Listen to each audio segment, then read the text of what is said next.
So my story begins 22 years ago when I first met my partner, Stephen. This is us at 30, and we are young and in love. Prior to this time, Stephen and I had had a very different history for ourselves. Prior to this time, I identified as someone who's a closeted bisexual. So let's break that down. I was bisexual. That means I was having sex with people of both genders. I was having relationships with people of both genders. And I was having sexual relationships with people of both genders. Now, to be perfectly honest, I'm a huge geek. I've got a PhD in chemical engineering. I'm a big science fiction fan. So I wasn't actually having a lot of sex, and I wasn't having a lot of relationships. It turns out being able to speak Klingon is not a good way to pick up girls, right? And it's not a good way to pick up guys either. So I wasn't doing a lot of that, but I was having those relationships. But my heterosexual relationships were open, and my homosexual relationships were closeted. They were concealed. So before I could step into my identity as a gay man, I had to step back from my identity as a straight man. And part of that meant coming to terms with the fact that I would never marry and I would never raise children. Stephen had a very different history than mine. He never came out of the closet because he was never in the closet. He identified as a gay man from the age of 11, and he'd been living his life as an openly gay man up until this time. He's also a huge geek. He's got a biology degree. He's a big science fiction fan. And the two of us met at a gay science fiction convention, where it turns out you actually can pick up somebody if you're able to speak Klingon. During that time, it came to light that Stephen was very interested in the idea of raising children. And for me, as it turned out, I had never really given up the idea of possibly being a father. In discussing this idea of having children, we decided to look into it, and there was an information session that was run by Lambda Family Circle and the Pride Center, which is here in Albany. And what we learned is we virtually had no options. At the time, lesbians were having children by alternative insemination, but it was largely underground. And there was really no one who would deal open with you as a gay male couple to adopt. So we learned that we had no options, except there was one option. We could adopt a child through foster care. And not just any child, we could adopt a hard-to-place child. So Stephen and I went home that night, and something about that got us right here. Something about that really struck us, and we said, that's wrong. The idea that there are children who don't get to have families just because they're not perfect, just because they're not somebody's idea of perfect, that offends us. And we said, you know what? If perfect families don't have room for a child like this, we do. Because lots of people think that we're not perfect either. So one of the themes of my talk today, and the one thing I want you to take home if you take home nothing else, is this idea of overlapping identities. I wish that I could just come here and tell you that I'm just a gay father. I wish it was that simple, but it's not that simple. What I ended up with is multiple identities that intersected with each other.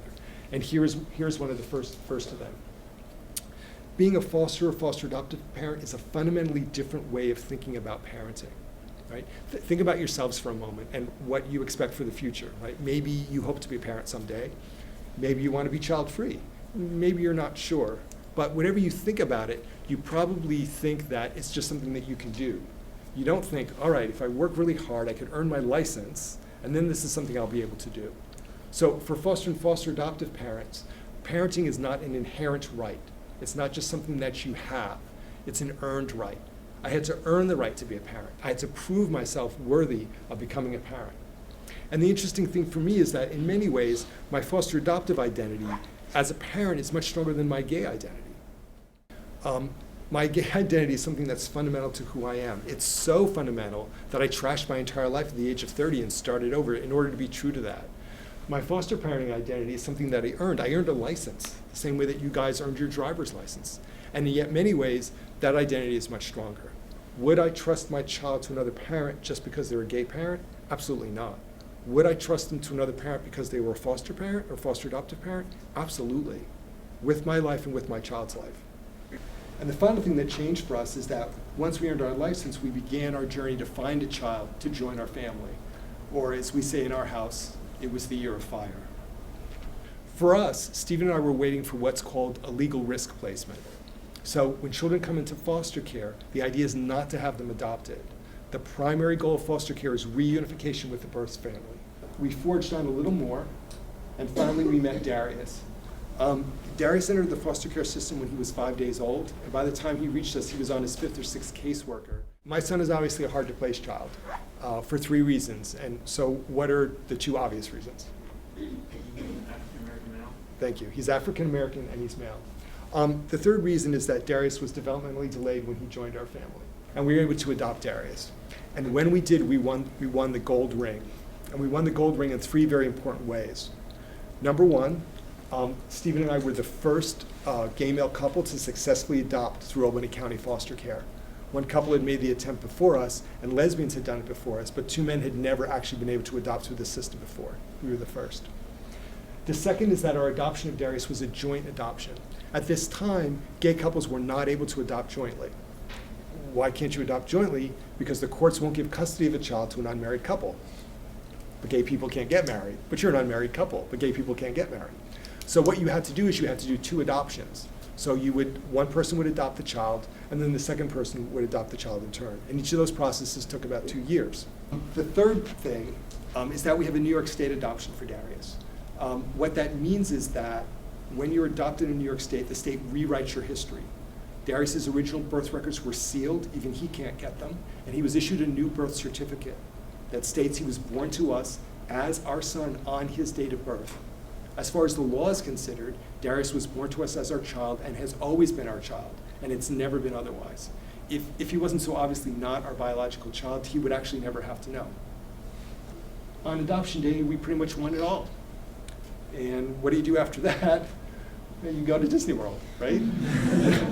I love this picture, right? It's a very happy picture of a very happy family time. But for me, I look at this picture and I see my family. But for a lot of other people, they look at this picture and what they see is a non-traditional family. And in particular, it's a non-traditional family in 2 very important ways. Number 1, we're obviously a gay family. We have a saying in our community, which is that children bring you out like nothing else before, right? I mean, I thought I was out. I was out to my family. I've been out at several different jobs. I'm out to my friends. I'm out to somebody, who asked me casually. But just walking down the street, particularly as a cisgendered person, nobody really knows I'm gay. When you're doing this at Disney World, everybody knows you're gay, right? When you're walking down the street and your son wants to hold both your hands, everybody knows you're gay. When Darius and I go to the YMCA and we're going to swim and we're in the locker room and Darius says, "Hey, Papa, what's Daddy making for dinner?" Everybody knows you're gay. So suddenly this part of my identity, which I thought was all sort of completely settled out, came to be present in a completely new way and really changed the way that I relate to people, because now, in some ways in that I've become somewhat more traditional in that I'm parenting a child, I've also become more non-traditional because now my gayness is really on display all the time. The other way in which our family is different is that our family is a transracial family. Right? So to make distinction in the terms, if you're talking between the 2 adults in the marriage or the 2 parents, racial differences are interracial. Between the parents and the children, that's transracial. I look at my son, and I remember that this is the child who couldn't even sit up, right? And look at him now. And I look at myself, and I remember that this is the man who thought he would never, ever be a father, who thought he'd just given that up forever. And look at me now. And I remember one more thing. These are my parents. After 9 years of silence, my parents and I met at a family funeral, and we began the process of reconciliation. 6 months later, they came to Albany and met their grandson for the first time. I wish I could tell you this was a perfect happy ending, but that doesn't always happen for people like me. Unfortunately, by this time, my mother had contracted ALS, Lou Gehrig's disease. ALS is a progressive neurological disorder which affects the entire body and causes a slow paralysis. ALS is incurable, untreatable, and fatal. It hit my mother in the throat first, so by the time she finally met her grandson, she was no longer able to speak to him. And she won't survive to see him reach middle school. Becoming a parent taught me many, many things. It taught me that for every one of us, there's one thing for which we would risk everything. One thing for which we just run out into traffic if we could change one thing about the world. It taught me that all the things I thought I understood, race, color, gender, orientation, the differences between straight people and gay people, I didn't understand at all. It taught me that some scars are worth it. But most of all, it taught me that there's always hope. There's hope for new beginnings, even for people like me.